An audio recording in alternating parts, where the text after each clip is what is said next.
திரு ஸ்டாலின் அவர்களே, நாங்கள் எப்பொழுதும் அடிமை கிடையாது. உதாரணத்துக்கு கொண்டு சொல்கிறோம்.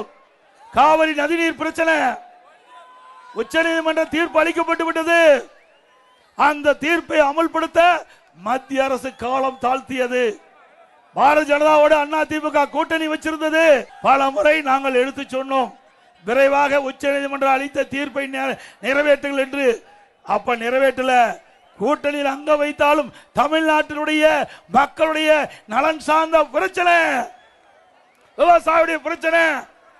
நம்முடைய நாடாளுமன்ற 37 பேர் இன்றைக்கு உடனடியாக உச்ச நீதிமன்றம் அளித்த தீர்ப்பை நீங்கள் அமுல்படுத்த வேண்டும் என்று கோரிக்கை வச்சு 22 நாட்கள் நாடாளுமன்றத்தை முடக்கிய கட்சி அண்ணா திமுக கட்சி.